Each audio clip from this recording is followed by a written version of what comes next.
अस्सलाम वालेकुम नाज़रीन, KPNHD के साथ सबीना चौधरी। इदारा तरक्कियात वर्ल्ड डिपार्टमेंट अथॉरिटी के मुलाजमीन को अपने मुतालबात के हक में हड़ताली कैंप में बैठे 80 रोज गुजर गए। PDA मुलाजमीन ने एहतजाजी रैली निकाली जो डिस्ट्रिक्ट कम्प्लेक्स का चक्कर लगाने के बाद दफ्तर के सामने इख्तिताम पजीर हुई।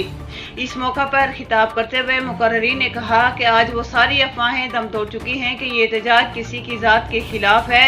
मुलाजमीन PDA का एहतजाज इस इदारे के खिलाफ होने वाली साजिशों के खिलाफ है।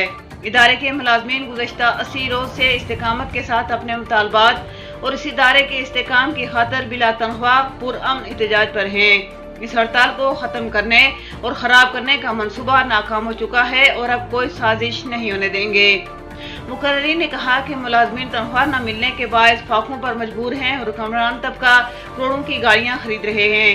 ज़रूरत इस अमर की है कि इदारे के इस्तेकाम के लिए वसाइल मुहैया किए जाएँ और चेयरमैन की सूरत में पढ़ा लिखा हाउसिंग व प्लानिंग तामीरात और इंतजामी अमूर के तजर्बे का हामिल फर्द दिया जाए।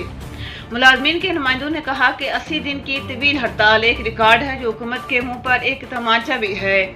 अब जो भी चेयरमैन आए वो इदारे के लिए वसाइल और मुलाजमीन के मामलात हल करने आए, वरना इसका इस्तकबाल स्याह झंडों और एहतजाज से किया जाएगा।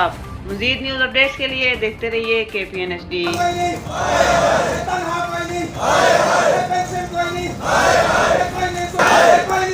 हाय